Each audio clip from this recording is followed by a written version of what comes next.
Reka nongere kubasuhuza ndetse mbahe ikaze mwese muteze amatwi amakuru mashya please tugarutse mu makuru afite aho ahuriye n'intambara ibera mu burasirazuba bwa Repubulika Iharanira Demokarasi ya Kongo. Amakuru yacu by'umwihariko agiye kwibanda kuri FDLR. Ubu ngubu AFC M23 nyuma y'uko yari imaze kwirukana izi za FDLR muri Minembwe ndetse no mu duce tw'ingenzi cyane twa Pwezero. Ubu ngubu biravugwa ko FDLR yamaze kuba yakimukira bice byakure cyane iyi Pwezero mu buryo bwo kugira ngo ikomeze guhunga ibitero byose igabwaho n'iri huriro rya AFC M23 tuza kubabwira ahariho. None kandi tukaza kugaruka ku makuru akomeye cyane, amakuru asobanura neza ko iyi AFC M23 hari uburyo ibona ibiganiro bitegurwa na Perezida Tshisekedi, mbega ikaba yaje ibisobanura igaragaza umurongo cyangwa se uruhande ihagazeho kugira ngo ibe yakuraho urujijo by'umwihariko ku bantu bibazaga uburyo yo ibyumva nyuma y'uko uyu Tshisekedi yakunze kugaragaza ko mu gihe cyose ibiganiro by'abenegihugu ba Repubulika Iharanira Demokarasi ya Kongo byaba bibaye binashoboka cyane ko iyi AFC M23 itabyitabira. Tudatinze kwibutsa gukanda subscribe ni ubufasha bukomeye cyane ubu duhaye.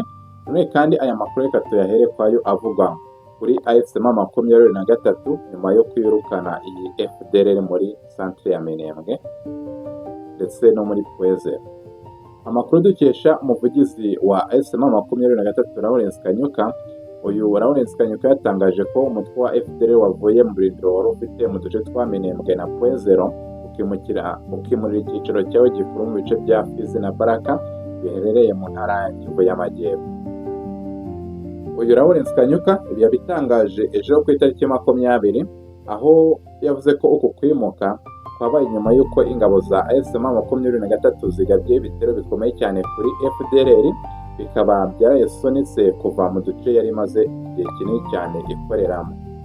Uyu Lawrence Kanyuka yongeyeho ko FDLR umutwe ushinjwa kugira uruhare muri jenoside yakorewe Abatutsi mu Rwanda mu mwaka w'1994 ngo yongeye kuyubaka mu bice bya Fizi na Baraka, aho ivugwaho gukomereza ibikorwa byayo bigiye bitandukanye mbega bya gisirikari, komeza no kuba yakitegura kugira ngo ibe yaza kongera gusubiza inyuma iyi AFC M23 ifatanyije na ba Wazalendo ndetse n'ingabo za Repubulika Iharanira Demokarasi ya Kongo basanzwe bafatanya mu guhangana n'ihuriro rya AFC M23. AFC M23 kandi ivuga ko uku kwimura ibirindiro ari ikimenyetso cy'uko ibikorwa bya gisirikari ikomeje kugaba kuri FDLR biri gutanga umusaruro. Iri huriro rya AFC M23 rikaba ryaje rishimangira ko rizakomeza guhangana n'imitwe yitwaje intwaro ikorera mu burasirazuba bwa Repubulika Iharanira Demokarasi ya Kongo. Iyi akaba ari imitwe irimo FDLR, Wazalendo, FARDC ndetse n'ingabo z'u Burundi, aho iri huriro rya AFC M23 rikomeza kuvuga ko zifatanya mu bitero byibasira abaturage mu bwoko bw'Abatutsi hano mu burasirazuba bwa Repubulika Iharanira Demokarasi ya Kongo. Ibi kandi bikaba bije mu gihe imirwano ikomeje gukaza umurego mu ntara ya Kivu y'Amajyepfo, aho iri huriro rya AFC M23 riherutse gutangaza ko ryafashe agace ka Pwezero batwa nk'ahantu hafite akamaro gakomeye cyane mu bikorwa bya gisirikare muri aka gace ka Kivu y'Amajyepfo. Ubona ko ari nayo mpamvu ikomeje kwitwara neza cyane ishusho bikanya izi za FDLR zirukana mu buryo bukomeye cyane. Tugarutse kuri ya makuru agaragaza aho AFC M23 ihagaze ku biganiro birimo gutegurwa na Perezida Tshisekedi, amakuru dukesha umuhuzabikorwa w'ihuriro rya AFC M23 ribarizwamo M23 yitwa Corneille Nangaa, yateye utwatsi ibiganiro bishya by'abanyagihugu byatangajwe na Perezida Tshisekedi, aho avuga ko ikibazo cya Repubulika Iharanira Demokarasi ya Kongo kidashobora gukemurwa n'ibyo yise ubwumvikane bwa politiki budafite ishingiro. Mu butumwa bw'amashusho bwashyizwe ahagaragara n'abo bakorana, uyu Corneille Nangaa yavuze ko ubutegetsi bwa Kinshasa ari abanyabinyoma b'abashukanyi batubahiriza ibyo biyemeje. Ibi bikaba bibaye nyuma y'uko Perezida Tshisekedi yemeye ko habaho ibiganiro bidaheza bigamije guhuza abanyekongo mu rwego rwo gushakira umuti ikibazo cya politiki n'umutekano gikomeje kuyogoza iki gihugu cyabo cya Kongo. Ibi biganiro rero birimo gutegurwa by'umwihariko na Tshisekedi, birimo gutegurwa mu bufatanyabikorwa bugiye butandukanye burimo abanyamadini bakomeye cyane bo muri Repubulika Iharanira Demokarasi ya Kongo barimo Cenko ndetse na ECC. Bikaba byari biteganyijwe ko bizahuza impande zitandukanye za politike n'abandi bafatanyabikorwa mu gushakira umuti ikibazo cy'umutekano n'amakimbirane amaze igihe hano muri Repubulika Iharanira Demokarasi ya Kongo. Uyu Corneille Nangaa yavuze ko adashyigikiye biriya biganiro, ashimangira ko igisubizo kitari mu bwumvikane bw'uburyarya, ahubwo ko gikwiye kuba mu guhindura byimazeyo imikorere y'igihugu.